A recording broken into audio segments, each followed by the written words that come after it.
Welcome, everybody. Thank you for coming and participating in the Open for Business, Building the Action Plan for Biomanufacturing in Massachusetts. My name is Abe Haddad, Chairman of MBI, and I work for Kevin O'Sullivan.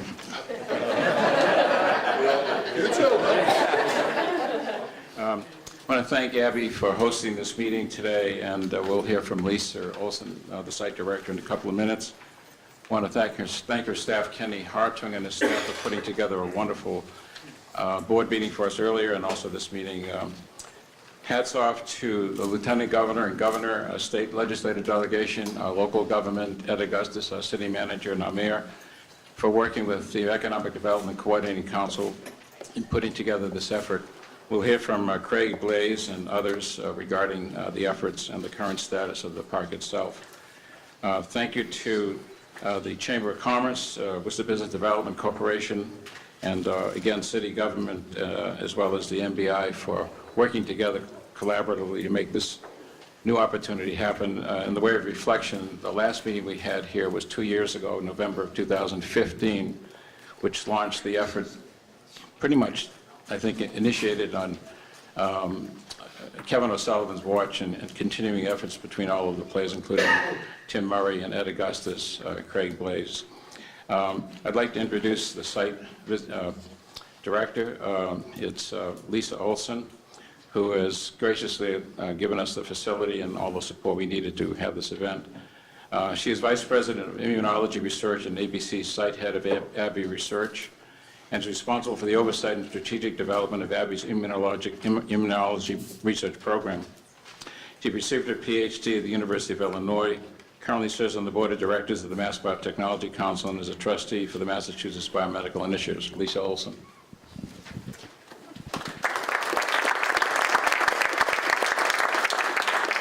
Thank you, Abe. And on behalf of AbbVie Bioresearch Center and the leaders here, one of which who's joining me, the head of our manufacturing facility, Mike McDonald, we welcome you to ABC. Very glad to have you all here. This site has been really the center of excellence for biologics for AbbVie for over 20 years. And I think one thing that we're very proud of is the fact that we have both R&D and manufacturing under one roof here. So an idea that can come up in one of my immunology scientists' minds can be created by our biologics group and transferred to manufacturing sciences and ultimately made here, all under one roof. So that level of communication and agility, may I say, in making potential new therapeutics is something that we've really leveraged and valued. So I've been here about 12 years. And when I was here, when I first took over this job 7 years ago, anytime I wanted to make a biologic, I could go to Mike and say, hey, do you have room? I want to speed this up. Do you have room? And he always had room. Now I have to book a year in advance. So I think what that means is the intensity of manufacturing large molecules is just increasing. With the number of large molecules in oncology, immunology, neuroscience, I would say for the most part in large pharma, it's about 50% of their business now, and it wasn't 10 years ago. And when I look to the future, all I see is more biomanufacturing coming. And I think that's something that we first were very pleased to host a meeting like this 2 years ago, the first one in 2015, and it's very opportune to revisit it now in 2017. I think there's an explosion of large molecule biomanufacturing and something that we should pay attention to in Massachusetts. And I turn it over to Jay. You want to introduce me, or should I introduce me? I can introduce myself. I've known me much longer than Abe has. Hi, everyone. I'm Jay Ash. Lisa, I want to apologize first for you being between Travis and me. That's you had the bad draw. I feel tiny. Yes, we will be. Not in terms of accomplishment. So Hi everyone, I'm the Secretary of Housing and Economic Development for the state, and it's a great pleasure to be amongst all of you. I hope nothing happens to us because I look around this room and boy, there is the basis of lots of good things that have happened here in Massachusetts and will happen here in Massachusetts as a result of everybody here. And I feel like everybody should get the microphone and talk. Bob, good luck getting us all on the same page. Very excited about what's happening in biomanufacturing in Massachusetts. In fact, Travis and I spend as much time at ribbon cuttings and groundbreakings these days as we do in the office talking about our strategies, and that's really good news. And what is also really good news is that those ribbon cuttings, especially those groundbreakings, are tending to be further and further away from the core of our life sciences industry that's in Cambridge and Boston. So we have purposefully been supporting the industry and are looking forward to what the possibilities are going forward. As you all know, I'm sure, we are already very successful in many areas of the life sciences industry. 18 of the top 20 biopharmaceutical companies are located here, have a presence here in Massachusetts, and all 20 of the 20 largest medical devices companies. So we are showing the world that this, in fact, is a magnet. The question for us is, having gained the traction that we have, what do we do with that? And all of you in this room share with us I'd say the burden of doing that, but also the pleasure of succeeding in it. We certainly know why this is happening in Massachusetts. It's all about talent. We talk about it all the time. The talent in this room, the talent in each one of your businesses, the talent that exists in many communities like Worcester, the talent that exists in partnerships like MBI and Mass Bio. There are lots of reasons to be very excited about what the possibilities are because of the talent that we already have. We also know that it's about location. And the fact of the matter is that Massachusetts, and especially in the Northeast, but throughout the country and around the world, is known as the place for anything life sciences to happen. So we have the location. We have the location as it relates to industry. We have the location as it relates to great research and development. We have the location as it relates to business supports and so much else. So there are reasons to believe that a goal laid out to continue to lead the nation and world in life sciences has a place in it to continue to lead the nation and world in biomanufacturing. We are all in, to use a CAD term, on advanced manufacturing. We are spending an incredible amount of time and an incredible amount of resources, not only on biomanufacturing, but all other aspects of advanced manufacturing. Lauren List, who's my partner at the President and CEO of Mass Development, and I, Tim Connolly, who's the President and CEO of the Mass Tech Collaborative, some others in this room and others that couldn't join us here today, working on a manufacturing agenda that is meeting with a great deal of success. In addition to the work on advanced manufacturing, we are so committed to life sciences that the governor has recently filed what we're calling Life Sciences 2.0. It's our next phase of support for the industry. The governor talks an awful lot about doing more of what works. He also talks about doing less of what doesn't. Fortunately, he doesn't look at Travis and me on the less of what doesn't. That's good news, Travis. But the more of what works is to continue to look at what the Mass Life Sciences Center has been doing in Massachusetts, together with partners in this room and others, and building on that. We're investing in things. We want to invest in things like human capital and workforce development. We want to invest in innovation, and that through research and development, but then having great places for the research and development to take place. A word that I hadn't used in 2016 that I now can't get enough of in 2017 is convergence. The convergence of the so many things that we're really good at. Really? Travis is going to tell you that he invented the word, but and the internet at the top of it.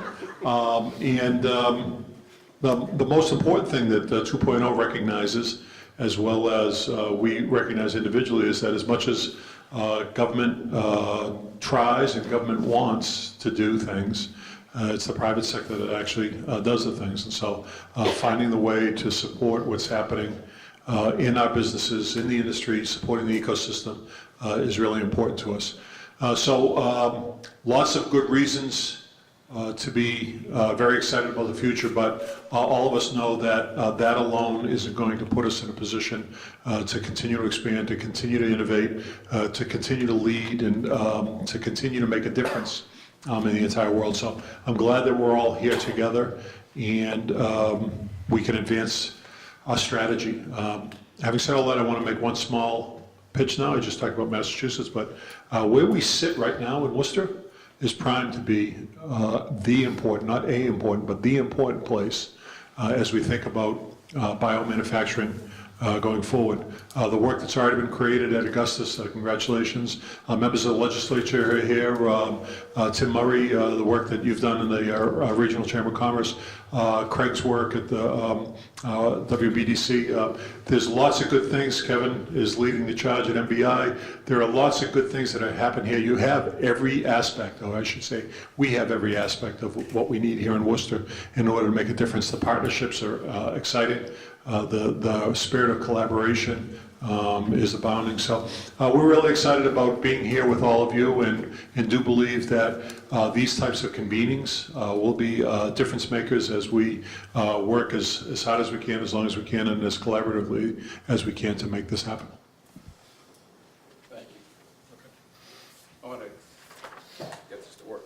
I want to introduce Kevin O'Sullivan, but also preface it by saying that it was Kevin's vision about 3 years ago to initiate a study by PricewaterhouseCoopers to look at the opportunities in biomanufacturing, and for the last 2 years, he and John Weaver have worked with the other people we've mentioned in a very focused way to allow us to reach this point and also to get the land transfer open for business. Thank you so much from the administration. Kevin? Thank you. Appreciate it. Jay, I want to say, I don't mean to contradict you. Convergence is the word, but the real word to use today, Travis, you ready for this? Yeah, I got it. 1, 2, 3. Onward. Onward, as they say. Thank you all for coming. All of you, especially around this table, when I called you, it was a special call. It was about people that are out in the field doing it, and other people who have, I think, forged good opinions about the industry. Timing and good luck, it's here, and we have a giant opportunity here in Massachusetts. However, that's the good news, the opportunity. The bad news is we're number 10 right now. So our goal is to come together and move it forward and keep creeping up so that we're number 1. We're number 1 in R&D, but yet we can still do better. And I think we've got all of the people that are doing it in this room right now that's going to help us today.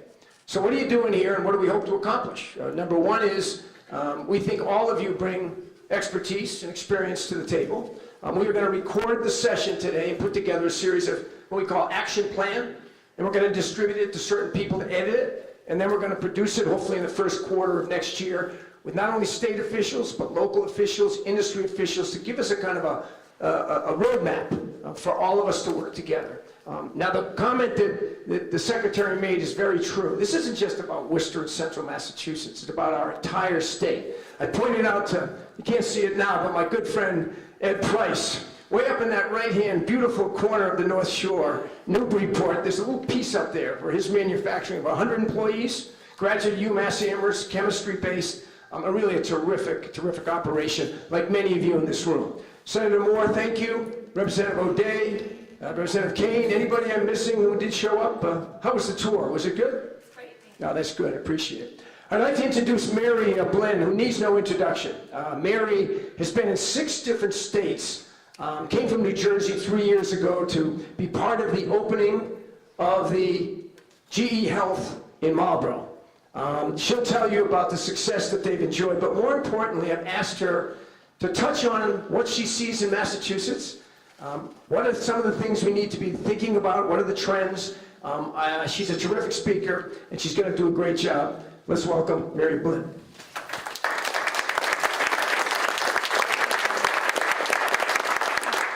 This is still on. You guys hear me okay? Yeah. So I thought I'd take a minute to tell you who we are, who GE is, because we really don't get any PR. We're not in the news. Kind of a low-profile company. So I thought I'd spend a minute explaining who we are from a healthcare perspective. So look, we're a leader. We're a leader in diagnostic imaging. We're a leader in life science.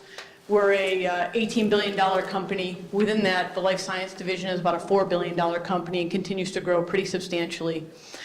We have been in the news quite a bit, and with that, GE is committed to the healthcare business, and it'll continue to grow, and it'll continue to move that forward, particularly here in the Marlborough and kind of greater Boston area. So with that said, from a healthcare perspective, we're really broken down into 4 areas. I've had the luxury of working in 3 of these 4 areas throughout my 23-year career with GE. Everything from imaging, where I ran manufacturing plants, where we made CT and PET and X-ray equipment, to our clinical care business, which is our anesthesia business, where I made products that go into hospitals and servicing patients that way, to where I'm at right now in life science, where, excuse me, I'm the global supply chain leader for our bioprocess and research and genomics business.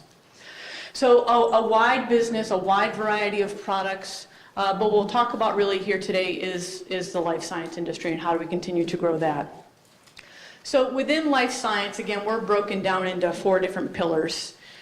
Here, I think we're very proud to say that 7 of the 8 biologics that were approved in 2016 are made with our products. So really, we are at the foundation, at the backbone of a lot of our customers' innovation in drug discoveries, and we really enjoy being in that space. We view our products and our portfolios from a wing-to-wing basis, meaning we want to be there at the start of the processes as cells are being developed, all the way through the harvesting of those cells right before it goes into the final fill. We've got our cell therapy business, which again, just tremendous potential. You're starting to see just the tip of the iceberg of what's happening in that industry on the ability to use people's own genes and own cells to cure themselves. So we're very bullish about that business and really excited as that moves forward. Our core imaging business, most people don't realize that we are a pharmaceutical company. We make reagents that go into patients. Every second 2 patients are injected with our products to go for diagnostic imaging purposes. So we are a very large pharmaceutical business. And then we've got our cellular and our research business, which is a bit smaller from a size perspective, but really this helps to move the whole industry forward as well. Okay, so that's who we are from a GE and a GE healthcare standpoint. So one of the things that Kevin asked me to talk about is, what are we starting to see from a trend perspective? And so I broke it down into 2 things. One is from an industry perspective, and then one is from my own core background, which is a supply chain perspective, which I'll spend a little bit more time here in a minute. But from an industry standpoint, I think it's 2 things. One is we're really starting to see the movement from stainless steel into single use. And that has a whole bunch of other nuances, when you think about it. The relationship that our customers, the pharmaceutical industry, have with us is growing exponentially because we are now an integrated part of their supply chain. We provide all the consumable products for them. So if we have issues, they have issues. So that linkage, as we go forward, that bond that we have has to grow and it has to become much more solidified. Their confidence in us as we go forward. We also have the products that go here. So our flex factories, the AccelerX product line, which is infamous in this area, allows for flexibility and speed. When you put it in comparison to a stainless steel system, the old brick and mortar, it would be several years and $50 million or more. Where now we can sell a system for $3 to $5 million, a flex factory, and have it done in less than 12 months. So we can do a lot of things in parallel to help the industry go faster. But with that gets into the second bullet, which is on the regulatory side. Right now, the pharma industry is regulated very stringently, and I think as potential consumers of that, we're very grateful for it. But when you think about this shift from stainless steel into single use, we have to believe that what's going to happen is that regulation is going to trickle down through the supply chain. And so we're always trying to be very proactive on that, sitting on boards like BPOG and other areas where we can make sure we've got the right voice going forward. So that's from an industry standpoint. From a supply chain standpoint, things get really exciting. All right, some of the stuff that Jay talked about around additive, around advanced manufacturing, digital, these are really in the wheelhouse of GE. When we talk digital, historically it's been around SPC controlled charting, how do you make the next best yield or reduce your scrap on the manufacturing floor. We're really pushing the limits on that to say it's not just within our factories, it's how do we start to link up with our customers when we start to talk digital. And as we talk about additive, this is an area where it's only limited by your own creativity. And you just have to keep asking the questions of why can't we do it differently? Why can't we think bigger? We talk about things like printing a membrane. The more diverse and the more crazy thinking you get, the more realistic the ideas can become. And I'll just give you one example. I had one of my project managers, because we were trying to print 0.5 micron membrane, which is pretty small. And the first thing was, well, nobody can do it. And he went to a potential supplier in Germany, and within 8 hours, they were able to print it. Right? Now, it wasn't necessarily in a usable format, but it just shows that over a period of time, given a challenge, a very short period of time, 8 hours, 1 day, they were able to make a prototype of a viable potential solution. So additive really is going to be the future as we go forward. So as we think about it in a little more depth, how do we look at digital from a GE perspective? And we think about it again in 3 ways. One is around getting connected. And this is fundamentally, how do you put the infrastructure in place? How do you make it such that you could actually overlay the IT that you want? So think about it in your own homes, right? If you've got kids, if you've got people surfing the internet, if you're trying to download movies, at some point in time your internet goes to a screeching halt. You can't hardly move. So now imagine you're in a factory. You've now just hooked up every single one of your PLC controllers. If you don't have the right amount of bandwidth coming in and out, your employees then can't get email, right? Can't do video calls. So this step one, this get connected, is crucial as you move forward on the digital path. The next is get insights, and this really starts to get into the dashboards, the collection of the data, the being able to see into your own facility, right? And then how do you use that data to improve your efficiencies, your yields from a manufacturing standpoint? And then the third piece is really the get optimized. And now we're saying, how do you start to benchmark out and reach out to your customers? One of the things I talk to my customers about is imagine a world where I put an RFID tag on your bag, on your consumable, and when it crosses a threshold from your raw material warehouse into your use, it sends me the signal and I know to ship you more. Right? Now we've got touchless ordering. So you really have to start thinking, what does that future look like as we go forward? But when all said and done, this doesn't work unless you do lean. So I preach to my manufacturing plans, you have to do lean before you do digital. Okay, because we all know you can automate junk really quick and you just get more junk faster. And that's not what you want, right? So it starts off with the optimization. We do Lean and Six Sigma together. Kaizen, DMAIC processes, lean action workouts. We're really pushing value stream mapping wing to wing. So from the point of how we take data and orders in from our customers through until we ship it to them, not just on how you build product, but how you also transform information. That all has to be on these value stream maps. Then we look at manufacturing technologies. Are there areas, how can we eliminate waste through cobots, through simple machines? Then we start to move into the world of digital, right? So, and you kind of continue to iterate as you pull this data together. But we have to stay on the premise of you have to do lean before digital. Then as we get into additive, again, as I mentioned, the limitations are just what's in your own head. And so how do you get past that? So we're already in the world. We've got prototyping areas in Wisconsin. We just opened up a new center in Sweden where we are really delving forward as fast as possible with how do we start to build products. And even if it's just tooling. A lot of our products need an injection mold tool, which if you go out, it could take 3 to 6 months to have built. Well, I can have one prototyped up in an additive lab in about a week. So the ability for me to do rapid prototyping of parts just goes that much faster. The spectrum of applications, metal parts, plastic parts, We're looking to use more intricate materials like PEEK, which is really important to us in the medical device or in the pharma industry because of its characteristics for leachables and extractables. So how do you evolve faster with the materials that we need? And that's coming quickly. But there's challenges. I mean, there clearly are challenges. And the biggest one, I think everyone's seen probably the videos on printing, 3D printing, goes back and forth, it's pretty straightforward. But that's not where the challenges are. The challenges are in the IP. So is the IP, is it the material? Is it the design? Is it the print? What is the IP? And how do you protect that? You could almost envision a time where as a customer you say, hey, I need a spare part. And it's a low volume spare part. So we as a supplier, we give you a 3D printer and we send you powder and you buy the drawing from the cloud. So now it comes down from the cloud and you can print it once and you pay me electronically. I could go down the path of Bitcoin and all that, but I won't go that route.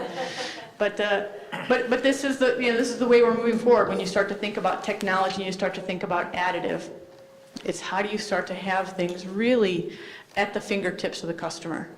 Now, this technology is moving quickly because right now, it can't really compete on price when you start talking about injection molding if you've got a 64 cavity injection molded machine. But where it can compete is on design. And where we typically see if you're going to redesign a product and you think additive, we'll take at least 30% of the cost and weight out of a product. And now that starts to be a game changer. So, I got a little quote in the bottom that the light bulb was not created through continuous improvement of the candle. And that's really, when you think about additive, that's what we have to think about. It's not about reiterating the same part that you have. It's really about, thinking differently. Okay. So enough about what we're doing in GE. Now, the one question Kevin asked me was, hey, Mary, how can we attract people here? How can we grow this Metro West from a biopharm perspective? So I'm going to give you just a little bit of my own perspective. So as Kevin mentioned, I've lived in a lot of places. I've lived in 5 different states. I've moved 7 different times. I've been with GE for 23 years. I've had 17 or 18 different jobs. So I'll give you my perspective as kind of a transient person, right, that gets to move around a lot, the good and the bad. So here's what I saw when I came. First is around talent development. There's tremendous universities, right? You can get the best engineers, PhD scientists, great. But you know what I can't get? I can't get a production worker that wants to work in a clean room. I can't get an electrician. Me personally, for my house, trying to find someone to build a deck for me, to put in a new hot water heater, it's ridiculous. Ridiculous, right? So these are skilled trades that are critical for the growth and development of the area, but you just can't find them, okay? The next area, one of my favorites, infrastructure. So I travel a lot. I have 11 sites globally that span everywhere from the west coast of the US in Seattle to New Zealand. The Boston airport is terrible. I used to live in New Jersey, and say what you want about Newark, I can fly anywhere direct from Newark, right? I can park in Newark. I can't park in Boston, right? The roadways. If there's an accident on Route 90, you might as well pitch a tent, because you're going to be there a while, right? The school systems, I personally don't have kids, but when I talk to my colleagues that do, the answer is better send your kid to private school, because private schools are phenomenal. Public schools, right? And then housing. Again, when I moved here, we literally looked at 100 houses, 100, before we found the right one. And it was only just sheer luck. It literally happened to go on the market the day we were driving through the neighborhood looking at a different house. This little map at the bottom, I know it's a little tough to see, but I just ran this last week. I'm like, well, let me just give some perspective. So imagine if you're an entry-level employee and you want to buy a house here, okay? So single-family starter home. So I did a Zillow search, single family, 2 bedrooms, under $200,000. Right? I consider that a starter home. There's 84 available. That's it, in this area, 84. Okay? So, I mean, if you want to attract talent, they got to have a place to live. That's affordable. I tried to hire one of my brilliant factory guys, who I've known for 20 years. He lives in Ohio. I wanted to move here. He looked around, he said, Mary, I can't afford it. So I said, okay, you can stay in Ohio. So this is a problem. And then the last piece, it goes to that, it's the cost of living. So I just trying to pull some data, just because I'm a data-driven person, says, you know, how does Massachusetts fare compared to everybody else? You know, 6.5% higher on healthcare, 24% higher on housing, 57% higher on electricity, which then means wages are higher. And as a manufacturing person, you know, we say we don't chase the wage arbitrage, but we do, right? I have factories in China. I have factories throughout Europe. I have factories here. Within healthcare, we have factories in Mexico, in Brazil. We want to have our factories where our customers are, but we also want to drive productivity, and we want to be cost, you know, competitive, because that's what our customers expect. So look, so you know what, as you think about what do you do, you know, as this group thinks about what do you do, the one thing that I would challenge you with, you got to be all in, right? This isn't just about setting up a few buildings to make manufacturing. You have to be all in to create the environment that people want to come and can afford to come and live here and work here. So that's my challenge to you, Kevin. Hopefully that's good. Thank you very much. Thank you. That's food for thought. Let me just tell you, Mary, we're here today because we're all in. And I think that it leads, directly into what we're talking about.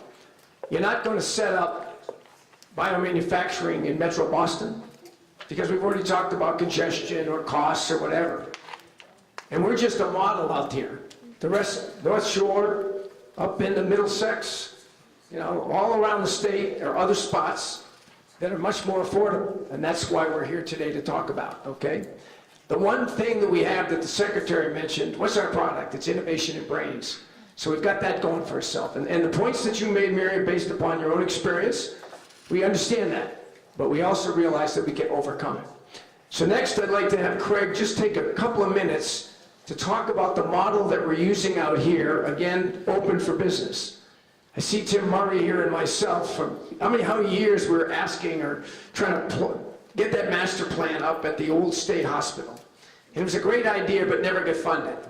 And then all of a sudden, the Open for Business came along and talked about state-owned land, and we said, we're in. We'll be the guinea pig. The legislation went through in a very quick time, with thanks from the delegation, unheard of. And now we have acreage behind here at the Biotech Park and right in next to AbbVie. And Craig has been named developer with the Worcester Business Development Corporation. The reason we asked him to present very quickly is that we'd like this to happen all over the state and talk about biomanufacturing and its usage for the park. So, Craig. Thanks, Kevin. Let me just start with the name, the Worcester Pine. We're going to work on that. It all started in 1965, and I'm not going to go through the whole history of the WBDC. But if you look closely here, you can see Richie Vokes, Chief of Staff, Jay Ash in the back, behind Governor Volpe. Kevin O'Sullivan is there as a state rep. Jim Leary, state rep, in the back. Senator Augustus, I think, is there as well. No, we all started back in 1965. The WBDC was formed by an act of the legislature. Very simple. We're a nonprofit agency that's here to create jobs and to expand the tax base in the Worcester region. We sit right between the public sector and the private sector. We're a private nonprofit, and the goal is to create jobs, expand the tax base, and act as that bridge to provide the incentives that are needed to lower the development costs, to give us the competitive advantage here to make these projects work. We have had quite a success over the 52 years. We contribute our projects directly. We don't turn this into fluff. We look directly at the projects that we were directly involved with. We contribute $5 million annually to the property tax base of the area. $5 million every year to the tax base, and we've created over 7,000 jobs. Those jobs are created over and over and over again, but this, again, was to just look at projects that we were directly involved with. We have the location, as all the real estate experts will tell you. Here we have the infrastructure that was mentioned earlier that's needed with the airports within short drives of this, the road network, the trains and commuter, easy accessibility from the entire region, both passenger and freight rail, and again, the multiple airports that are in this area, not just being tied to one airport in the area. So we think that adds a lot to the future development of this initiative. It all started back in the early 70s with the siting. Lost my thing here. With the siting to the right of the medical school that was now having the research and having the medical school sited here in Worcester as part of the UMass system. Extremely important, obviously, of having that anchor here to kick it all off in the early 70s. The blue shaded area was one of the first WBDC projects. It was the acquisition of 75 acres of property from the state through the DCAM process. Surplus DMH property where 1 million square feet, the park that we sit here today with AbbVie as an anchor to that park, developed by the WBDC, putting all the infrastructure in, again, giving us that competitive advantage to attract and build upon the infrastructure that was here and to create the R&D cluster that our early board members and our early leaders here in Worcester wanted to achieve. Very, very successful. The park is now a part through the university model. The R&D is now part of the UMass medical system with their real estate division of that operating and managing the park. The area shaded in the red, sort of the area that looks like an airport, that is the new Worcester Recovery Center. We had an antiquated recovery center that was here, the Worcester State Hospital. It was not serving the needs of the region. In the previous administration, with the help of the legislature, passed the next necessary financing and created a brand new state-of-the-art recovery center right smack dab in the middle of this development. That action created the surplusing of the remaining land that was available as part of that original state hospital. So the 44 acres, which we are talking about here today, which is, I lost my pointer here, but essentially the area to the left, outlined in red, the 44 acres is where the former state hospital land. There is some remnants of that here.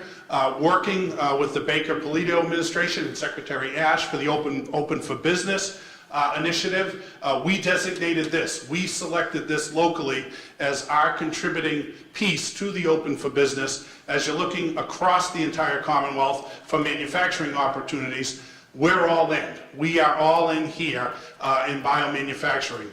We are picking this area as where we want this to locate, and we are coordinating our efforts for every aspect of this, from putting the right roads to sewer and water capacity to utilities, all being concentrated in this area to give us the competitive advantage by lowering the overall cost of development. I would argue that we are already low. If you compare this to other parts of Metro West and to the east, you will find that the cost of doing business is a lot more expensive than doing it here in Worcester.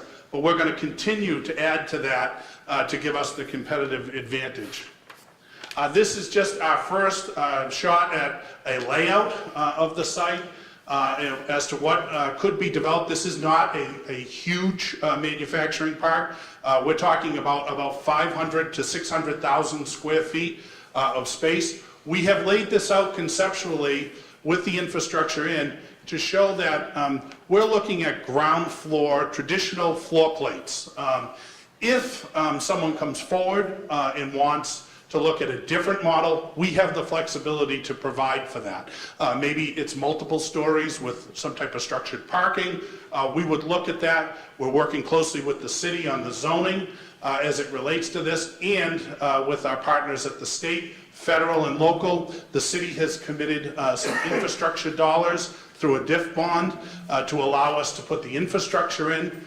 We have negotiated all of the agreements and easements and all the important sort of legal aspects of this with DCAM, so that this is, we're getting to the point where this is truly pad ready. We're working with the Mass Life Science Center on the next phase of the life sciences, of the life science bond and where we're headed. We're looking to lower the overall cost of development by maybe cogeneration, by putting the type of electrical service that's needed here, with sizing the water and sewer that's appropriate to accommodate that, to sort of take all those burdens off of the companies that choose to locate here. We're also, important point, we're looking at workforce development, that there could potentially be a training workforce center here that's available to the companies that are looking to locate here, so that it's really truly one-stop shopping. You would get everything that you need in terms of the cluster here and at a very affordable price. We think that the layouts of this site, we've spread it across so that you could go from a 40,000 square foot floor plate all the way up to 100,000 square foot. We have already designated one of the sites for GE, AbbVie, so we've got all the sites sort of sold off as we've started with the development. But we truly, be open for business, we are all in. We can't thank the governor and lieutenant governor enough for designating this and working closely with DCAM and with our legislative delegation to really put all the important pieces in place. We've signed the land disposition agreement, which means the land will be transferred. We're scheduled to close on December 15th on the property, and we will have possession of that, and we'll work closely with the city on the next phases of the infrastructure that needs to be done, and we're going to be ready to roll very shortly. We've done the necessary zoning analysis to look at the lots, working closely with the city. Any relief that we need or a company needs, we'll work with them to work through that process in partnership with the city to accommodate any need in the park. Utilities, we've done a full analysis of water, sewer, and gas, and all of those utilities will be upgraded as part of our infrastructure work that will be done as we move forward in the next phase of the development. Thank you.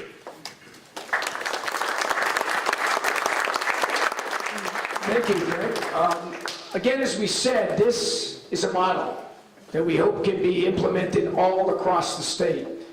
I see we have our vocational technical high school represented here today, Montechusett, as well as the Worcester School, president of Quinsigamond Community College, WPI, all a phase of training to supply the workforce to this industry. Travis McCready is all in, done a market demand analysis on biomanufacturing and updated it. And before we get into the main events with Bob Coughlin, you're the second main event. Come on up and just, could you please, or you can do it right there, just chat a little bit about the market analysis.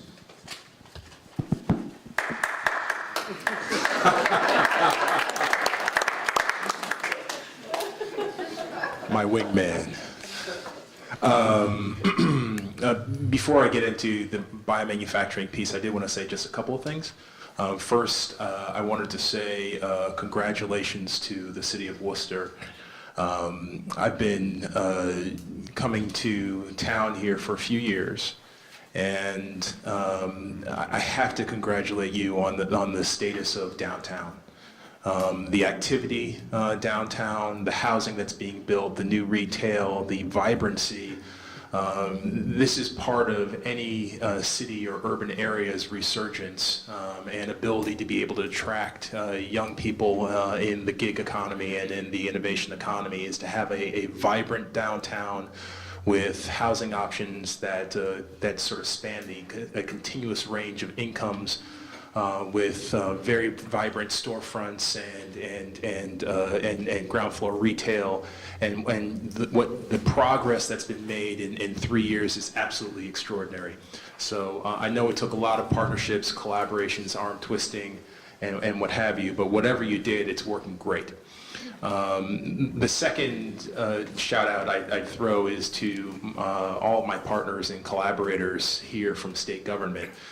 We go to a lot of these types of meetings all over the Commonwealth, and let me tell you, it is very rare that you find a project in a region that will bring together the sister agencies of the Mass Tech Collaborative, Mass Dev, the Mass Life Sciences Center, MOBD, Jay, all of us, collaborating together on a particular project in a particular region.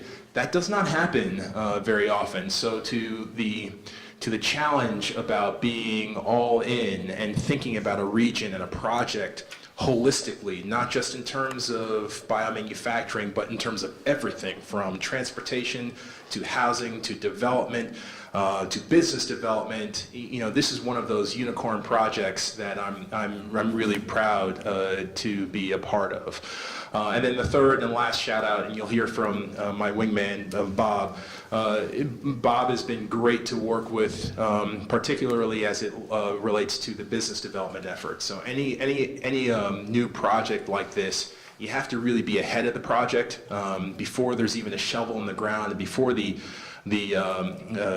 layout is even set. You really need to be ahead of the project to think about the potential partners and the potential users of a project like this. And Bob and his team have been really great working with our team to make sure that we find the right occupants to take advantage of the greater Worcester area. So with that, here's what we did at the Life Sciences Center, and it really started with you about 2 years ago.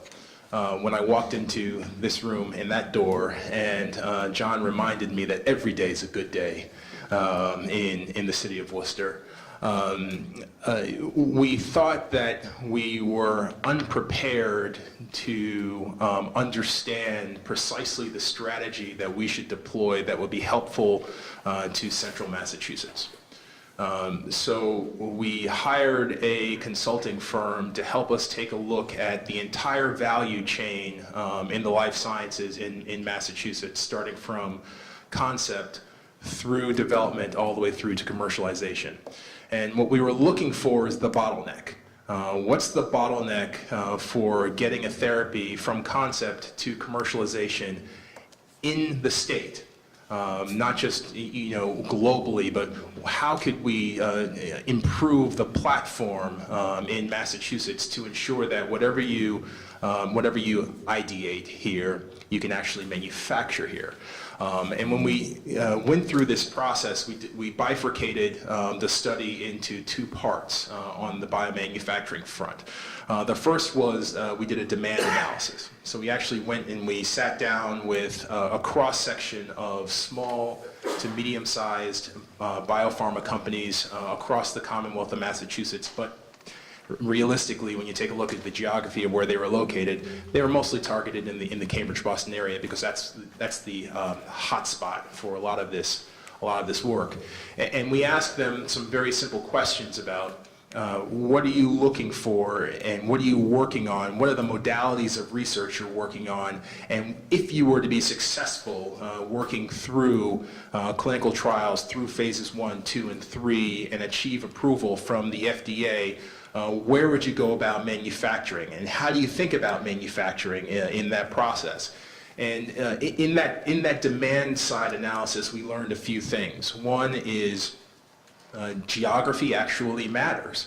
Almost invariably, the early stage research companies and scaling up companies we spoke to, they were concerned about being able to have particularly their preclinical and clinical GMP manufacturing taking place within a 2 hours drive of Kendall Square.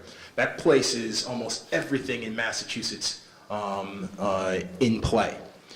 Which was a really exciting thing for us to hear about because the Baker-Polito administration has a firm commitment towards the regionalization of economic development and the regionalization of the Life Sciences Center. So that was a great validation for us to hear from our small companies that they were willing to stay and do their preclinical and clinical GMP manufacturing here within the Commonwealth of Massachusetts. The second thing that we were looking for is we were looking for what part of the manufacturing life cycle has become commoditized. And when you look back at industries, whether it's textiles or shoe manufacturing or whatever it is, any technology-based industry, once manufacturing becomes commoditized, then you leave yourself vulnerable to be disrupted by a cheaper destination. Someplace, somewhere in the globe that can just do it cheaper than you can, whether it's for labor reasons or what have you. So we were looking for what part of the value chain and what part of the, which modalities had become commoditized. And so we asked these questions, and lo and behold, and this is not a surprise, cell and gene therapy and mammalian monoclonal antibodies are at a point of maturity as well as still requiring both process and equipment innovation as well as other types of innovation that it had not become commoditized. So we felt comfortable from that demand side analysis starting to zero in our strategies on that area going forward. We also asked them, how long is it taking you when you have a new project? And we asked this both of the companies themselves as well as some researchers at the academic medical centers. When you have a project, how long does it take you to get that project into a CMO or CDMO in order to move forward? And almost invariably, the response was 12 to 24 months. So here we have innovation that's ready and waiting, that our patients can benefit from, and we essentially have to wait for 12 to 24 months before these researchers can even get into a position where their project gets into a CDMO, to even get to a position where they can develop it past phase 1 or past phase 2. So we've validated these data and that approach with a number of different people, and we were pretty clear that that's the bottleneck that we could lean in on and focus on. So the second part of the study then was to go, instead of focusing on the demand side, let's focus on the supply side. Let's go out and talk to manufacturers. Both manufacturers that are here within the Commonwealth of Massachusetts as well as those that are leading the pack globally, and ask them, hey, why aren't you, or in the case of people, why aren't you or are you doing business here in the Commonwealth of Massachusetts? If we built and leaned all in on a manufacturing park in central Massachusetts, in Worcester, nestled next to AbbVie and UMass Medical, if we built something like that, would you take advantage of that? Would you want to locate in this park? And one thing that our consultant was very clear that we should do is not just focus on asking that question of the manufacturers, but understanding that manufacturing is itself a value chain. So we also spoke to IT suppliers, equipment suppliers, CMOs, large and small, CDMOs, all the way through that entire value chain to be able to understand what would it take to create an ecosystem centered in and around the Worcester Biomanufacturing Park. And a couple of things came out of that research as well. One, and not to beat a dead horse, but talent. These new modalities will require a different skill set and a different evolution of skill set than some of the more commoditized manufacturing that's out there. So invariably we heard back lean in on talent development and workforce. The second thing we heard actually validated what we heard from the demand study, which was, look, you guys are not the right price profile to engage in some of the more commoditized manufacturing modalities. What we find would be really interesting is if we could develop an ecosystem, perhaps small to medium-sized CDMOs that are willing to take on more risk, that could partner then with the researchers at UMass Medical, the researchers at Mass Gen, Partners Healthcare, to help steward and provide GMP capabilities to evolve projects through phase 1, phase 2, and phase 3, and get to the point of commercialization. That was the second thing we heard loud and clear. And then the third thing that we heard loud and clear was these equipment suppliers and sort of the secondary and tertiary economic impacts from having the manufacturing company itself here in Worcester. That is equally important and powerful. So don't forget about the GEs, the Millipore Sigmas, Thermo Fishers, the suppliers of the equipment, those individuals and firms that will be innovating themselves the equipment upon which the manufacturing will take place. So I apologize for going on as much as I did, particularly without slides. You're probably all asleep by now, but there is sugar in the back. The punchline of all of this is through these studies, we're zeroing in on how we as an authority can help partner with this project to find the best suited players to find a home here, and that will be a partner in the entire ecosystem of life science discovery from concept all the way to commercialization. The last thing I'll say before I stop is sometimes you don't know what you're doing until you look back at what you did, right? Over the past 2.5 years, and I credit Jay with this, Jay asked us, hey Trav, look back at what you've been investing your tax incentives in and what you've been investing your capital in over the past 3 years alone. And can you tell us what we've done in 3 years in biomanufacturing? Remember when you asked me to do that? And we did that. We took a look back, and it's absolutely incredible what we've been doing. So our tax incentives alone that we've awarded have resulted in over $1.5 billion worth of biomanufacturing, net new biomanufacturing investments in the Commonwealth of Massachusetts. That includes Alnylam's plant in Norton, Moderna's new plant that they'll cut the ribbon on in June in Norwood, Pfizer in North Andover, Nido Avecia in Milford. I mean, the list just goes on, and all of that is a reality based on our use of tax incentives. The second thing we've done is we've invested in education and workforce infrastructure. So the institutions that you named, Kevin, Quinn Sig, Worcester Tech, WPI, all are recipients of capital infrastructure funds to advance the workforce development infrastructure here in the Commonwealth of Massachusetts. And then the last is we've set aside $20 million, as you know, $20 million over 5 years to engage in the NIMBLE, the Advanced Biomanufacturing Institute.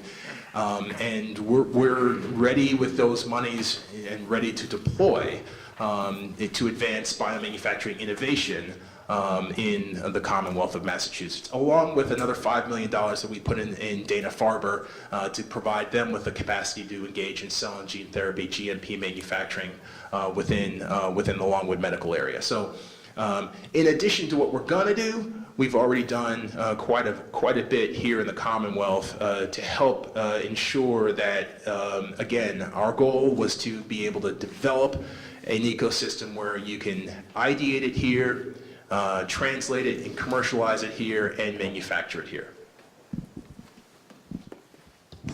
Good news. Good news. real talent pool, no question about it. All right, the main event. Bob Coughlin is good at this kind of stuff, but again, I want to thank you all personally, because each one of you, when I talk to you, we've known each other over the years in a variety of ways, and through this industry, all of you enthusiastically said, yes, we'd love to be a part of this. Tells me that there's great hope, enthusiasm, and expertise to share. So Bob, take it away. We're on. Kevin, how about a big round of applause for Kevin for pulling all this together? Kevin, thank you. You called me, I don't know, a few weeks or months ago, and you said, hey, could you help us out? We want you to moderate a panel. I didn't know there was going to be 642 people on the panel. So I would like the person from the Guinness Book of World Records who's here to validate that this is the world's largest panel. So this isn't going to be a panel, it's going to be a discussion. And you've heard from some speakers. What I'm going to do now for the next 50 minutes is facilitate a discussion. And to set the stage for that discussion, I just want to add a couple things myself. And, you know, when you think, let's go back 10 years. We go back 10 years, and we wanted to become the best place in the world for life sciences, Massachusetts. We weren't. Okay, we were top 5, top 6. We became the best place in the world for this industry, and we did it because we had a plan. It didn't happen by accident.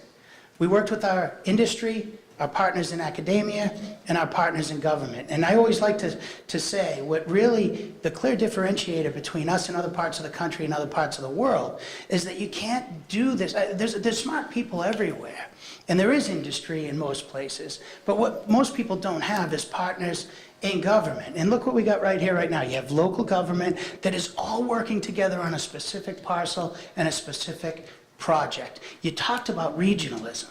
To see local governments working with state government in a regionalism state of mind is truly transformative, and that's happened in the last several years.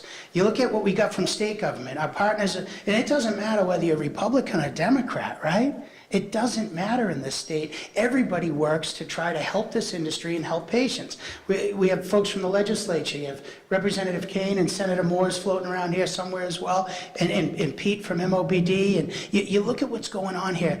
I have the benefit of working with biotech clusters all over the country and all over the world, and I see firsthand how special this place is. I wouldn't want to work anywhere else. So I just want to thank Lisa, you're a board member, and Steve Richter, you're on my board too. So I just want to let you know I love my job. So thank you for employing what some people said 20 years ago as someone who's fairly unemployable. So I appreciate that. But this doesn't happen by accident. And to see what we're talking about today, we're basically putting a stake in the ground and saying, with the help of this group, you guys are now an ad hoc commission, ad hoc blue ribbon commission advisory group, where we're going to figure out how we can, 5 years from now, 10 years from now, we're going to be able to look back and say we are the best place in the world for biomanufacturing. We're going to embrace convergence, because we don't even know what's after this as it relates to diagnostics, combination products, big data, all this other stuff that GE is focusing on, and so many other companies. What's next? And as long as we continue to have this dialogue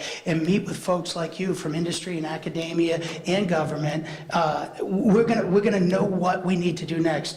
Mary, you made great points. We do have challenges, and if we don't identify those challenges and do something to fix it, we're not going to be able to stay on top where we are, never mind become the best in something else. So it's truly exciting. So I want to thank our partners in government, the Baker and Polito administration, and working with my buddy Travis. In fact, my wife is wondering why I spend so much time out in Worcester now, and I'm always with you, Travis. I don't know if she questions the appropriateness of our relationship, but that's a different story. We won't use up time for that now.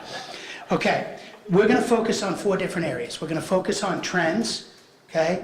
We're going to do about 10 minutes on trends, what you folks see happening out in the market. We're then going to talk about workforce, and what we need to do for workforce moving forward. And then we're also going to talk about what some of the challenges are for us. We want to highlight some of them, and then we want to talk about what is it going to take to make the Worcester Biomanufacturing Park and other similar locations outside of 95. What is it going to take so that we can market these sites and fill them? Okay? And I know it's a lot to talk about, but this is going to be an ongoing discussion. So why don't we start with trends? And if any of the folks that specialize in biomanufacturing, let's start with you folks first. So you can tell us what you see out there. Why has your company been growing? What do you think we need to focus on? Do you want to start, Ben? Yeah, I actually work at Continuous Pharmaceuticals. We focus more on small molecules, but I do have a lot to say about larger molecules or the biologics because we've engaged the FDA quite a bit. And one thing that we have noticed is that there is a lot of uptake in advanced manufacturing, so it's great that the committee is focusing on more advanced versus the traditional manufacturing. And what we've seen is that almost every large pharma has some effort in continuous manufacturing or advancing or changing their manufacturing methods. And what we found through engagement with them is that they're very interested in working with companies. Everyone thinks about the FDA, the regulator, as a bottleneck toward for drug development, but they're actually they're pushing for this because there are a lot of consequences of the old batch manufacturing systems, such as drug shortages and problems with quality that you read about all the time. So, as part of the discussion today, I think that, as you start thinking about manufacturing in Massachusetts, you have to think about what really makes sense. And a lot of the advanced manufacturing methods really have qualities that I think make sense in Massachusetts. They're less environmentally harmful, they're more efficient, so you can produce at much lower cost and potentially make it much more competitive. So I think that we're moving in the right direction when we start talking about advanced manufacturing in the state. Absolutely. Who wants to add to that? Well, I second that as one working on the biomolecule continuous manufacturing, and I've worked on projects in Taiwan and Germany. There's nothing here in the state for continuous CMO or CDMO, and I think that is an area where we could leapfrog ahead of other areas and become, have the first CDMO. If anybody wants to Why is that, though? Why don't we have that here? Why don't we have that here yet? Yeah, I think it's because it's until it's adopted and you can guarantee that you have a customer, it's very hard to get a service business off the ground. It's hard to get investment for a service business because everybody who's tried to sell a service business knows you could never get the kind of valuation that you can if you're selling a drug. And it's hard to get technology funded. And I've also worked with a group to start a bioinnovation group here in Boston of people who are senior scientists. Ralph Lambelock, shout out, has been part of that group, representing themselves as individuals to look at new technology and figure out how we can forward on new technology, because there's not a lot of monetary investment in new technology either. I wonder is there a way that your association and your partners in government could work with larger companies to create that partnership so you could have a customer and de-risk a bit? Yeah, no, I think there's a lot of creative ways to work. All right, we'll make note of that. Who else on the manufacturing side wants to? Okay, Gail? It's not on the manufacturing side, but on the FDA side. Okay. Thank you for the segue. FDA has a critical path initiative every year. They look at a small list of what they're going to focus on. And over the past 5 to 10 years, they actually have a process analytical testing critical path initiative to look for mammalian cell culture testing. So yes, the reason that you're saying what is actually there on the critical path initiative. So FDA is actually your friend sometimes. Absolutely. Did you just want to comment to that, Brian? Absolutely. So I wasn't using the mic. That's all right. If we talk loud, Sorry. everybody hear Sorry. okay? If you can't hear, let us know and we'll get the mics in there. Right, so for those who are not aware, the FDA does have a special team called the Emerging Technologies Team that deals specifically with advanced manufacturing technology. So when you submit an application that has some component of, for example, continuous manufacturing, it actually goes pretty quickly. In fact, we here in Boston had a company, Vertex, their Orkambi CF drug has a large component that's continuously manufactured. So there is precedent. The FDA has shown a willingness to be progressive in their evaluation of new technologies.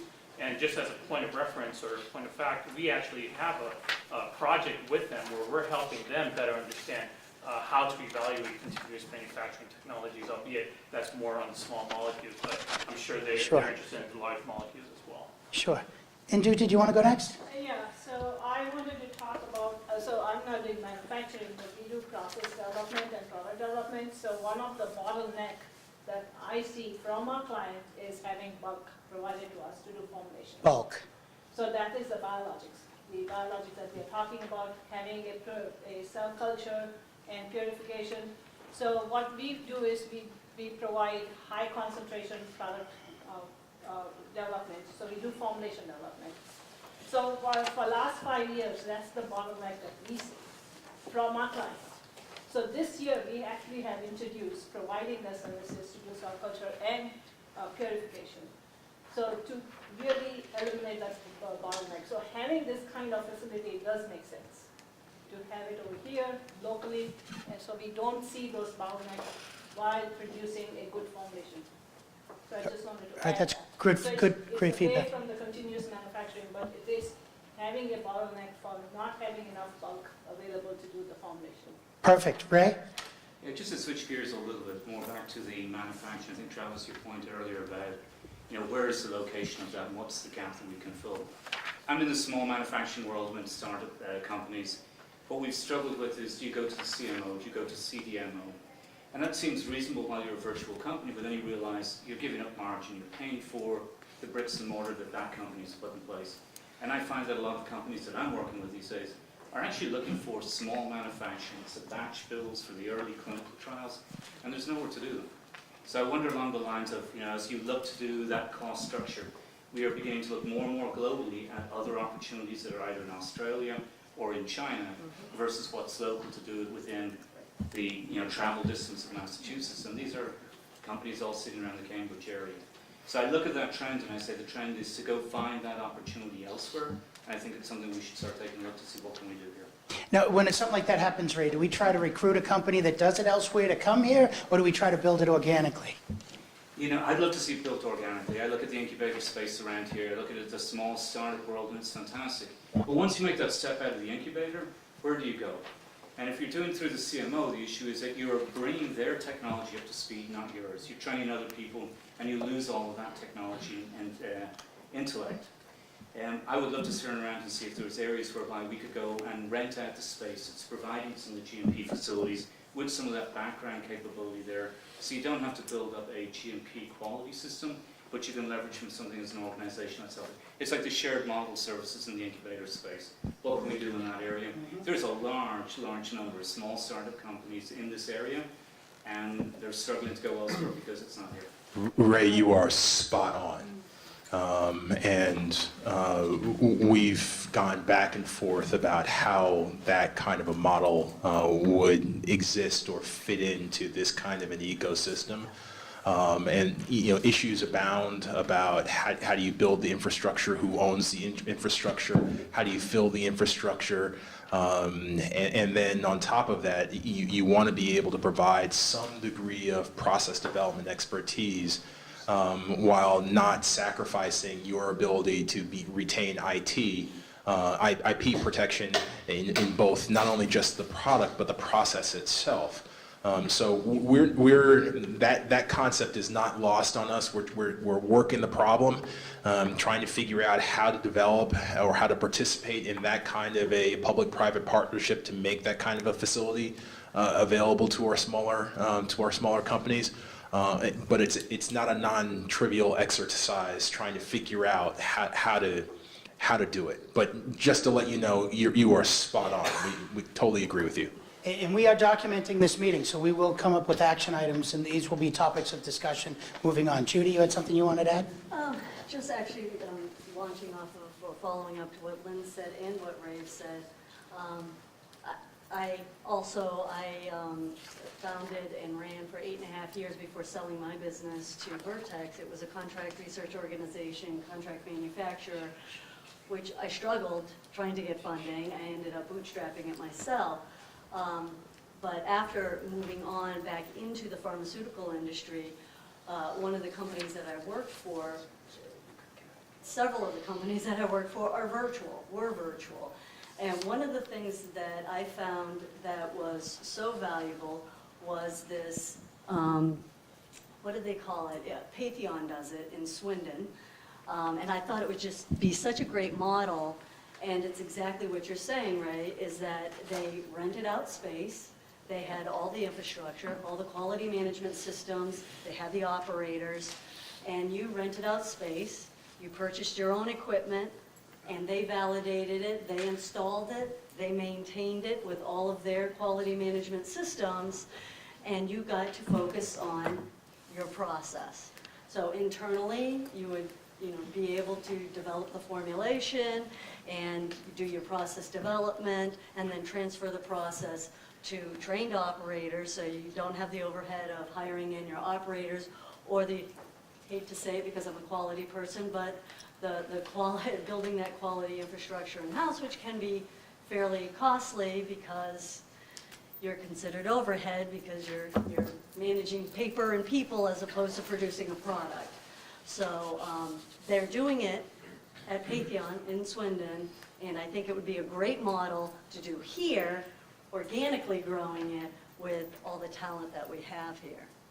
Absolutely, so we'll look more into that as well. Steve Yeah, Richter? just to talk a little bit about, my experience in fill finish work.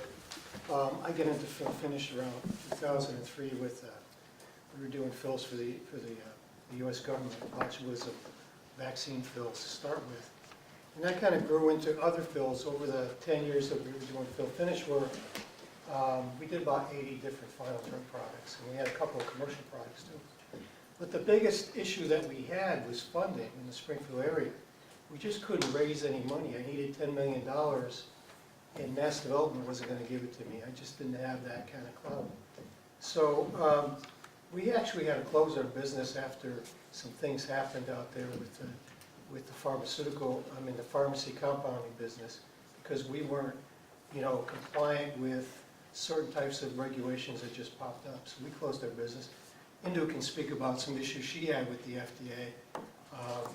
The FDA just basically told me, you got to change, you got to get money and change what you're doing, otherwise we're going to close you. Now we did, 500,000 media fills without one non-sterile. I mean, that should speak to itself. So, it was a change in the regulatory pathway, so we decided to get out of the business. There's too much risk, and we had a very robust QC testing for both, clean room testing and analytical support and microbiology. And I sold that business about 3 years ago to Avista, which is a long story. But anyway, there is a paucity of space in the Commonwealth to do this work, and I agree. I think there's one out, Berkshire Steriles out in Lee. That's Sean Kenny.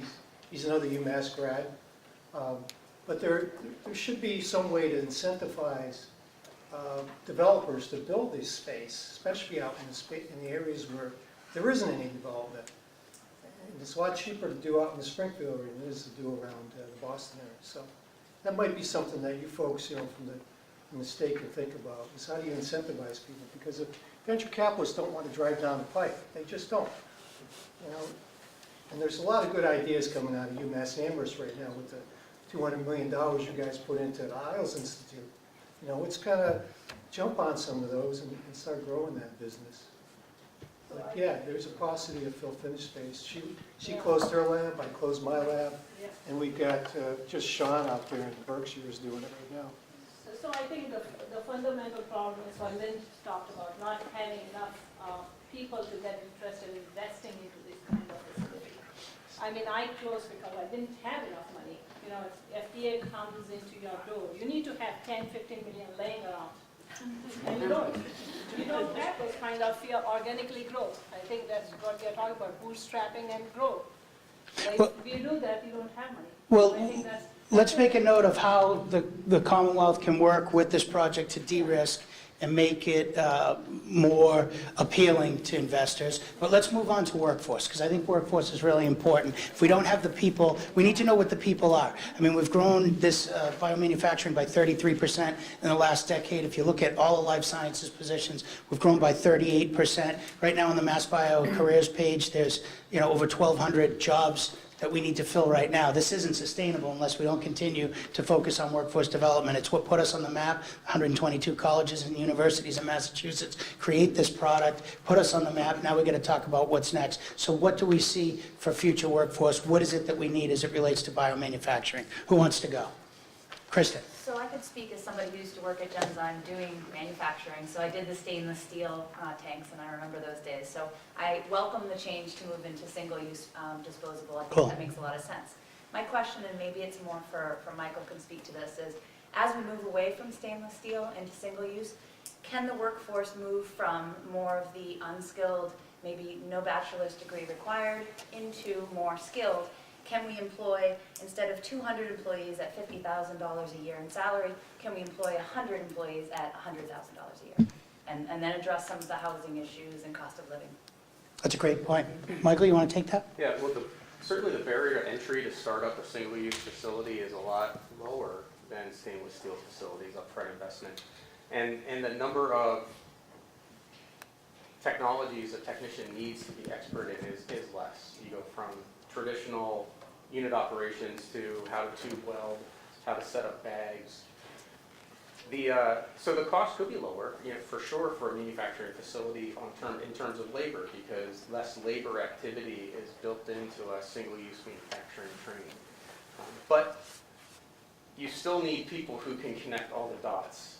There's cause and effect, and we need folks, whether they have a science background or at least specialized training with a high school degree, certainly to operate in our facilities. And this is an area where, in particular, we're focused. Folks with science degrees have a limited lifespan in manufacturing, particularly for companies who want to advance and develop them. Why is that? Well, I think that they aspire to leverage their degrees to do exempt type jobs, right? They want to discover the new drug. They want to move into development. They want to lead an organization. And so having a balance of folks with high school degrees, whether they're from a Worcester Tech or somewhere maybe out of a two-year degree program, local to your area of operation with some longevity in manufacturing is a earnest need, not just at AbbVie, but anything we do in Central Mass. So do you see us recruiting companies to come here? It's going to be more challenging to fill the jobs that you have here? I think at first you'll be successful because you'll draw existing talent. We'll all be faced with the same dilemma eventually of not enough people are interested in manufacturing jobs or see that as a career for them. So it's all about creating new pipeline of employees in the manufacturing space as well. Talent pipeline is what it's going to be all about. Talent pipeline. Who wants to talk about that? Ed first, then we'll go to Kamal. PCI is the largest small molecule drug substance manufacturer in New England. And we've had 4 years of year-over-year double-digit growth, and 18 might be the first year that we don't have double-digit growth, and not because of a lack of business, because 80% of our customers for our contract business are inside 495, but because I have 10 openings right now that I can't fill and take months to find folks. There's a significant issue in trying to recruit people in the industry.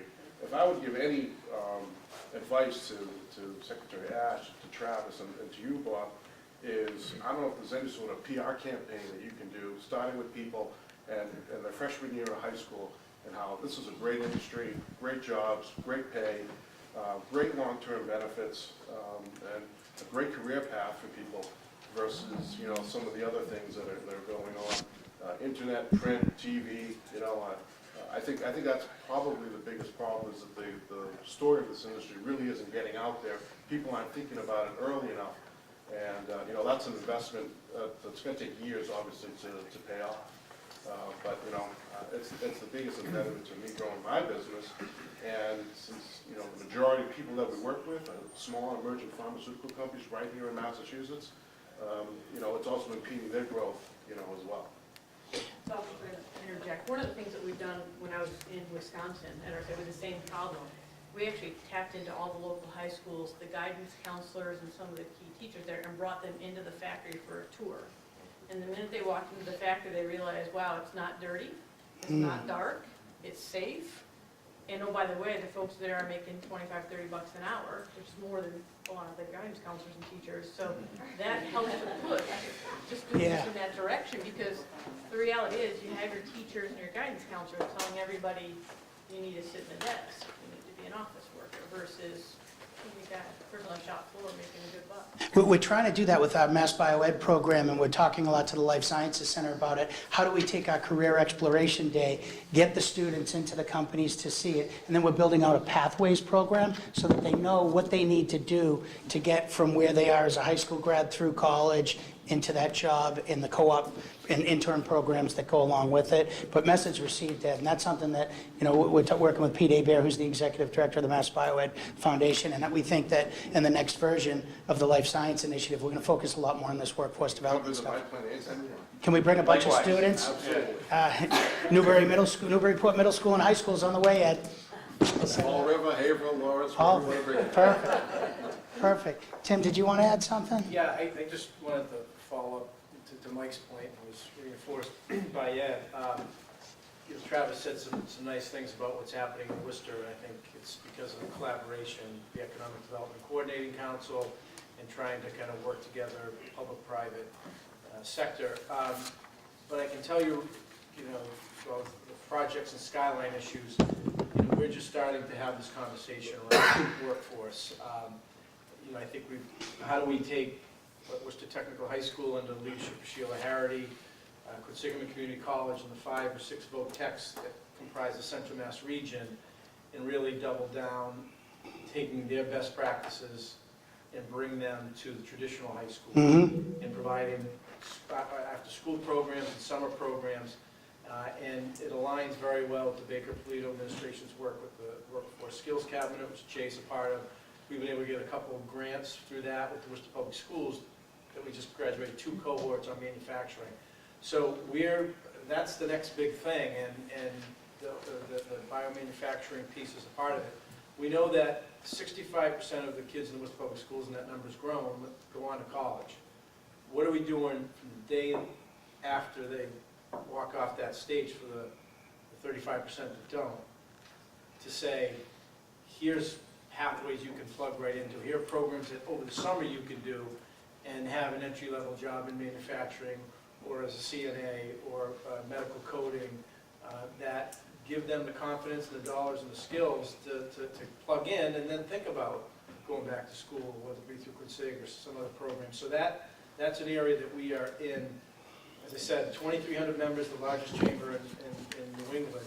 The single biggest issue we hear from our members is workforce development needs, far and away more than anything else. Absolutely. Kamal, did you want to follow up on that? Yeah, I think I'd like to. At WPI, we have a very nice center. It's called BETC, which is Biomanufacturing, Education and Training, and we really focus on education and training. And if you look at needs, he says he has 8 positions open. We've been responding to that very effectively. We've been in business for the past 4 years in education and training programs at WPI. We have trained hundreds of people, and one of the programs that we are offering right now is fundamental course that can bring anybody from high school graduates or anyone who's shifting from one area to another area, like a chemist wants to go to biomanufacturing. We have a program for those people who can really get the basic training in biomanufacturing and can be available to you. But I would like to make a point that really collaboration between state educational institutions and the industry is a must. I must thank Michael, we're collaborating heavily with AbbVie, and right now we are really developing customized programs for some of the employees of AbbVie. So we have a very, very nice center established by advice from industry people, for the industry people, right here in Worcester, and we have the capabilities of really educating, training, and responding to the needs of the recruitment and the retainment efforts. And I want to bring the retainment effort into this subject is because it's not only recruiting that's important, it's retaining the employees, and for that purpose, WPI is looking into offering degree programs, whether on-site or online. I teach a course at Pfizer now on animal cell culture technology. And so I go drive an hour to Andover every week to teach a course there. So really, collaboration between industry, academia, and the state, and thank you, state, for providing and funding to open this beautiful center, It's one of the unique centers in the country, and we thank you for that. But we are here. Come visit us, really. You know, if you don't know about us, come visit us. We'll show you we have really great capability. You're always a great ambassador for WPI, come on. Does Try to be. anyone want to add anything else on workforce development, is it? Do you want to go, Paul? Sure, I want to echo Tim's point that having a son at Worcester Technical High School, it's immediately clear the value of those programs, which you do need to translate to different formats. I will add, in the region I serve, 95 Metro West, right, Sanofi, and before it Genzyme, has been the underground gorilla to work with. Now, I've sat in meetings with Mass Bay Community College and had 8 people from then Genzyme in the room giving the institution very detailed feedback on their programs. Not every company has that wonderful luxury of being able to provide that level of detail. And I think the work the state's undertaking with the regional plans for the skills cabinet and the work the Life Science Center is doing is really important to help aggregate some of the smaller, so a lot of the perspectives I'm hearing on the table right now come from companies which maybe had some successes but also had some challenges. And I think we sometimes need to hear those voices and follow them through the educational institutions, and the state's going to really help to do with that. So I think that's very important moving forward. Those are some great points, thank you. I just wanted to add that I think Mass Life Science Center has the internship program, which is great. I think we get interns from them and we train them, not necessarily to retain them, but to have them get a better job. And we've been very successful in doing that. Before Mass Life Center internship program, we had the internship program all the time, summer interns, just for the purpose of training them on the real life processes. And that's been very, very successful. Thank you, Travis, for that. I think we really appreciate that. Something can be done more in that area. We would really appreciate that. Yeah, and I think what we can do to build off of it is a pathways program to make sure that everybody who experiences the intern and co-op programs get put into one of these jobs. Yeah. We can't lose them. Can't let them slip through the Can I track. ask a Travis. question back? Listening to you, Ed, and Kamal, and everyone else, would it be of value having an internship program that is targeted and specific for biomanufacturing? Just noodle on that, not necessarily for answer now, but yes, no, maybe, not something in exchange of, but layered in addition. Great point. So one of the things I just wanted to add is that when the kids come for this internship program, they are really not sure what they want to do.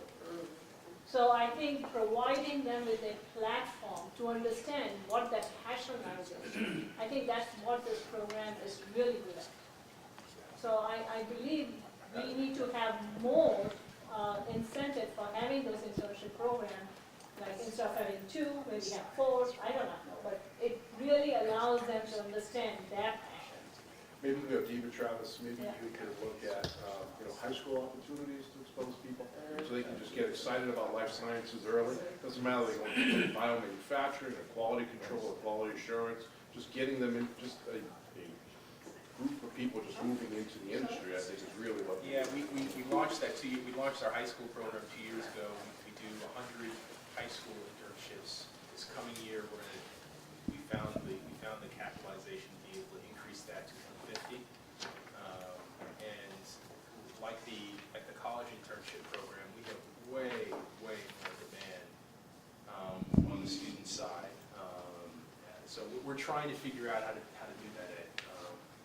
But I can tell you that, and this is not a pitch to industry in the room per se, but I can tell you that the only limiting factor for the growth of our internship programs right now is just money. It's just capital. And we have had some challenges trying to get companies to agree to let high school aged kids in there because there's more challenges with that. So if there's any companies that you know of that are willing to help us out with that, we could let us know, and we'll get the Life Science Center or someone from our shop out there to talk to them and set it up. Because you're right, you want to get them in high school so then they get interested in it for college. And that's why we gear the BioTeach program on the high school kids. I wish we could go even earlier, quite frankly, into the middle school. 100% of the internship in your program? Yeah, 100% for a 16-week period of time, so it's up to, I think, it averages out to, the details are on the website, but it's $17 an hour for... The point that I would make is, we could thought about maybe covering 50% as a doubling the number of kids that you could get into the program. And you cover high school? It's high school kids? Because that's, It's for- I mean, Abby last year got 100. less than. Yeah, we do High high school school. as well. We do a High separate school, program for high all school. 4 years? So With freshmen. juniors and seniors, right? Juniors and seniors. Juniors and seniors only. So what about summer programs, summer intensive programs? For high These school are summer, students? the intern, The high at least school at is- Abby, it's a summer program. High school is a summer. Okay, we're gonna go to Norman. Norm? Just wanted to make a comment. So this summer alone, we hired, or we had 4 interns, 2 from community college, 2 from college, and we had from four-year college, and then 1 high school student. And out of that, we've hired 3. So Yeah. 2 stayed on full-time from Quincy, and then 1 still a student, but we hired him as an intern. And hopefully he'll start full-time when he graduates this May. And over the years, we've hired a few interns from the program. That's great. Okay, Ray, and then we're gonna move on Just one to, follow-up point. Yeah, Travis loved the internship program. It's been fantastic. He used it for the last 6 years, I think, at this stage. One thing that we found has worked even better is some of those colleges that have gone and positioned themselves more to that co-op type program. So Northeastern has grown, I would say, in the last 15 years to be an exceptional engineering, biology, or science college. And I think we look to Northeastern almost every single year, and we try and bring co-ops every single year. And we'll go on and hire some of those graduating seniors, primarily because of the attitude they bring. I think Mary has to come, someone who wants to come in and work in the space, whether or not it's in a clean room, but coming in having had the experience in working with small companies or in a variety of different companies, it's just been an exceptional benefit for that program in general. And I'd look to WPI and others and say, it may not fit in your academic world, but I would look at that model and see if there's something to be learned from it.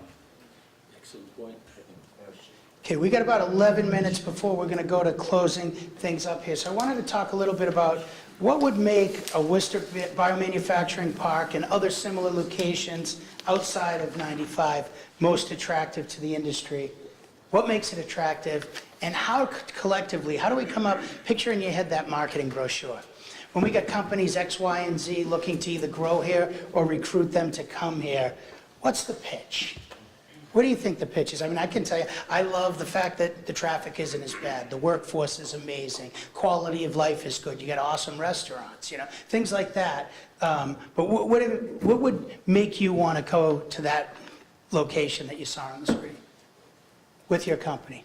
Okay, bye. I think cost is an obvious one, but also a critical mass of like-minded companies, to advertise. I think that would also go. Because the critical mass is here already, correct? Yeah. It is. But that would have to be conveyed or, appropriately. Mm-hmm. Who's next? Come on, you're all sales folks. Who's the target customer to come to Worcester? Let's start with an anchor, a big one, a big biomanufacturer. And are they in Boston already? No, they're in Basel. Well, Work with me. Basically, they're in Boston then, if they're coming to Worcester, because it's 40 minutes away. Okay, 40 minutes away from Boston. That's the value proposition is access. I made it in 35 today. Don't tell anyone. It was a beautiful ride out, beautiful ride. So it's access to talent, it's Mhm. access to places and the community around Boston, as well as north, south, and west of Boston. Mhm. It's access to competitive rates, Mhm. globally competitive rates, and access to the cluster for all the other collaborations that you want to do. Like what? Well, downstream, upstream, supply Mhm. chain. How about workforce? Well, the workforce is there. Are there other big companies here that have had good luck filling those positions?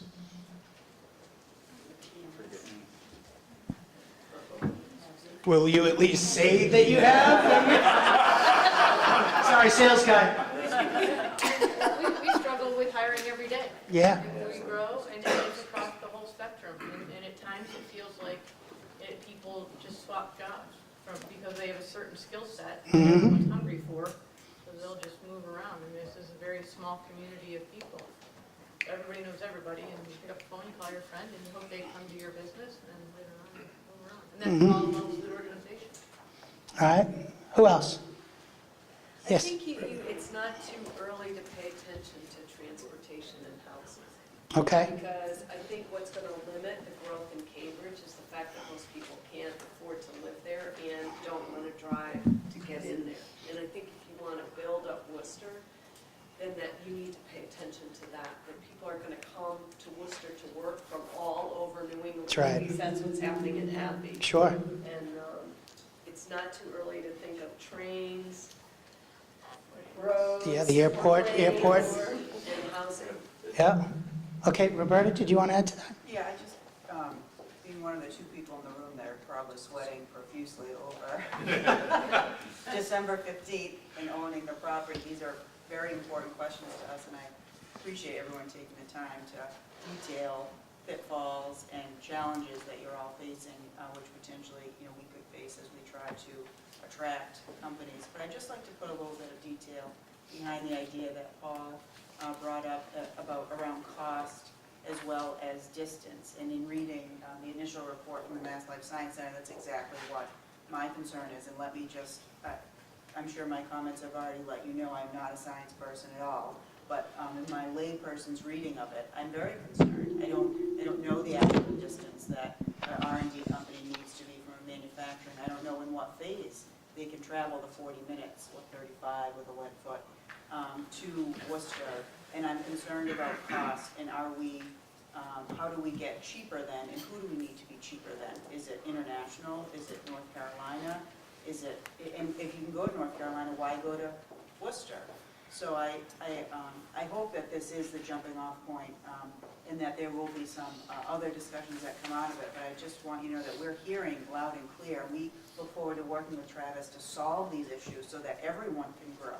Because I think that's so, and what I'm hearing is it's so important in Massachusetts that we all grow. But these are problems that are at our doorstep now that we need the information on so that we make the right decisions about how to attract and who to speak to and who are this critical mass. Do we already have it? Yeah.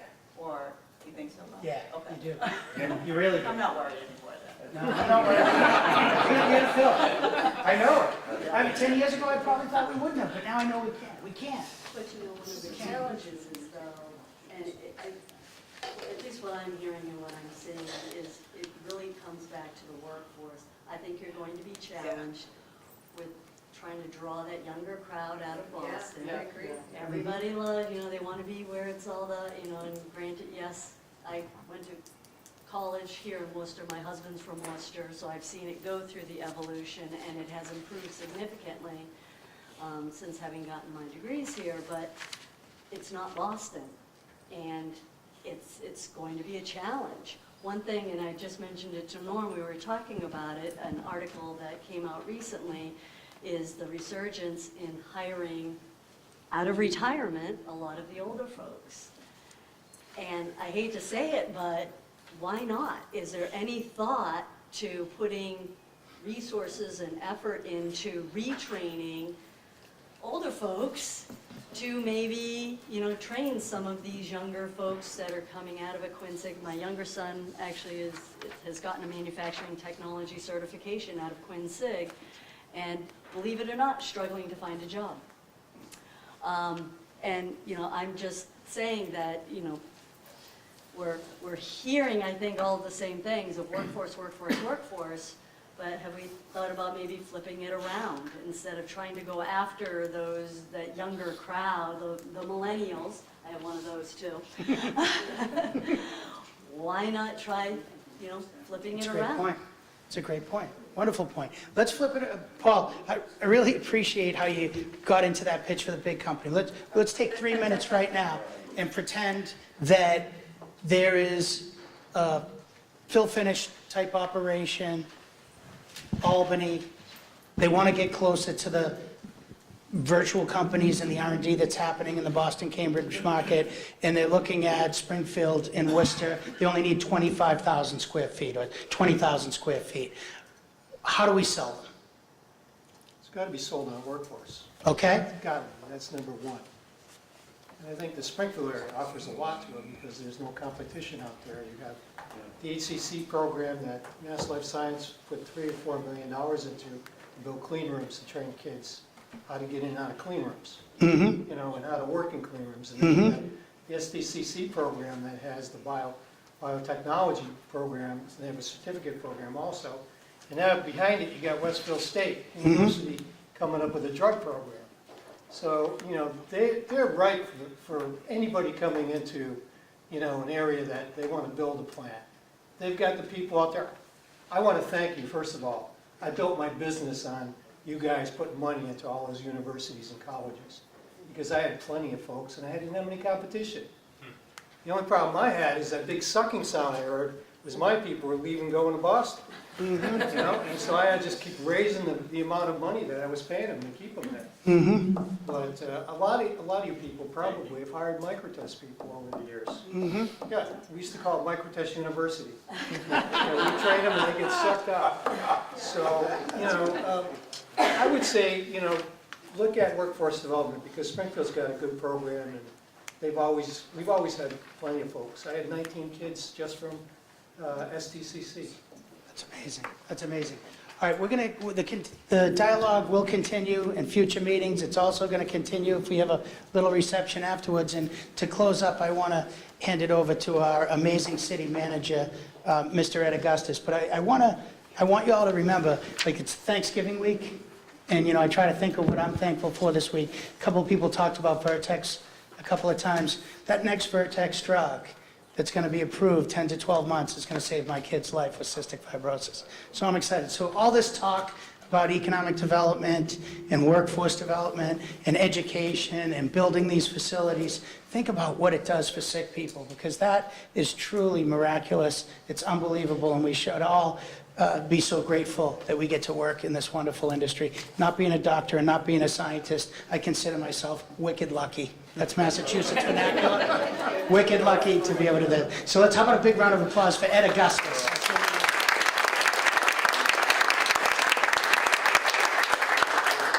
It's like we have our marketing slogan already, wicked lucky.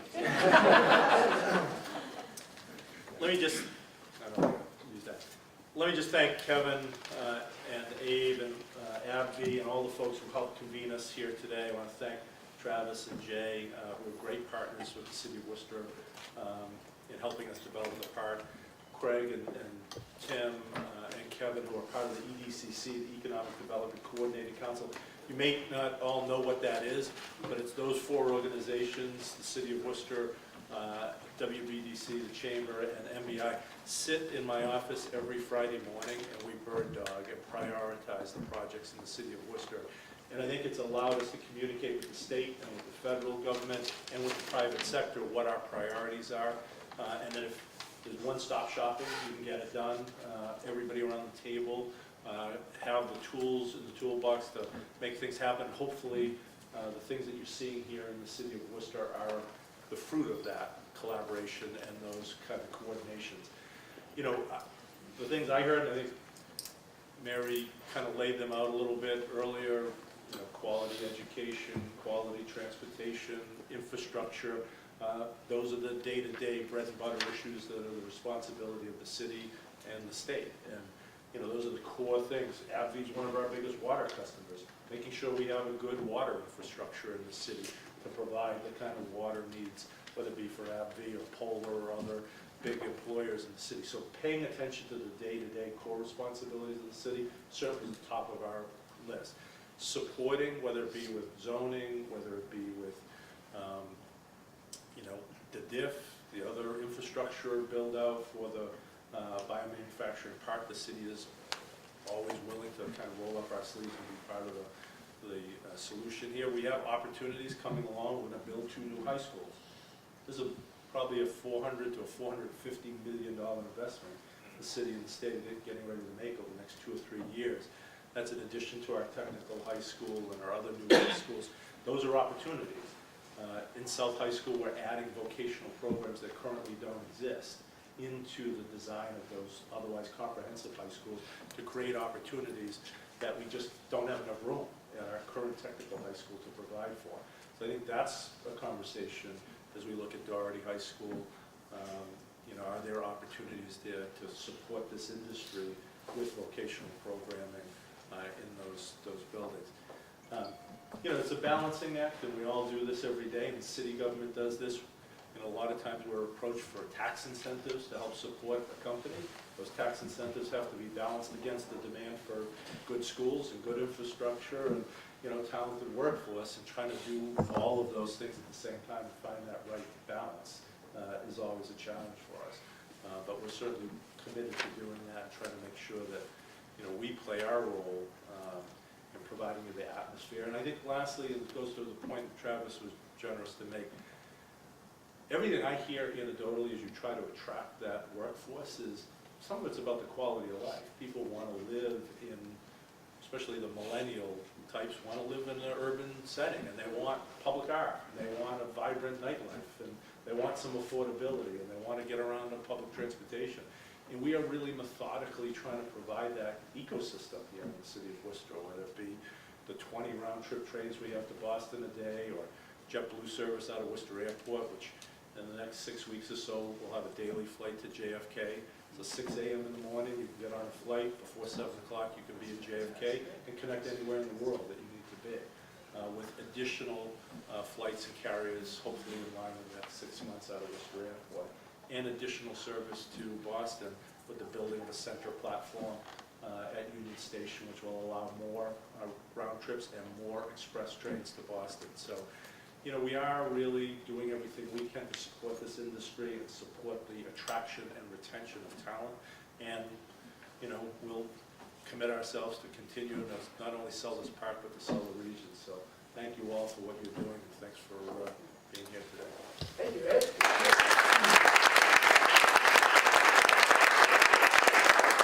Mr. Secretary, last call. You have a comment or two to wrap it up? I just thank everyone for the dialogue here today. It's important that we continue to have these conversations as we try to work through the issues that are before us. The good news is that we're playing from a place of strength. So number one in quality of life, number one in innovation, number one in public education, number one overall state. Those are all good news. The problems that we have in terms of filling jobs cuts both ways. Right? We have more people in Massachusetts that are employed than ever before. That's a good thing. That's because so many companies are coming here, so many people want to be part of what we have here.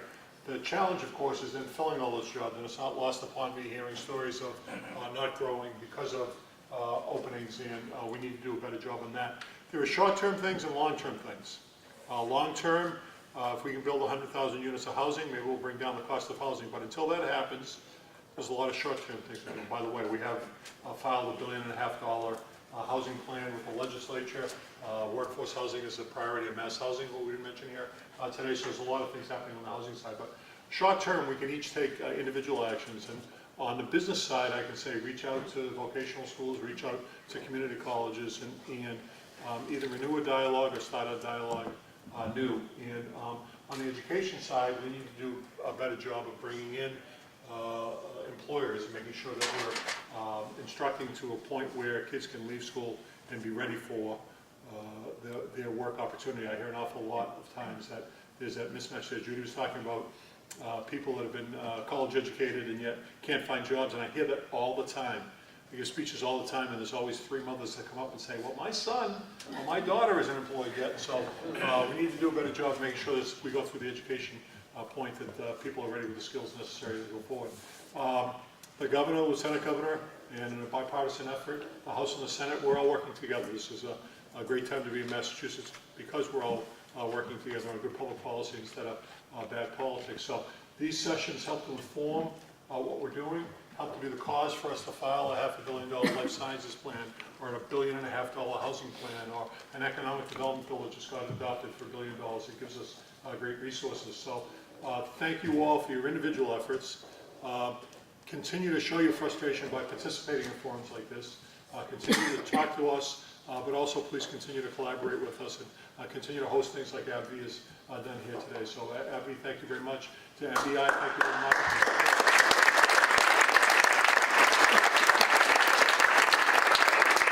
Thank you again for hosting us.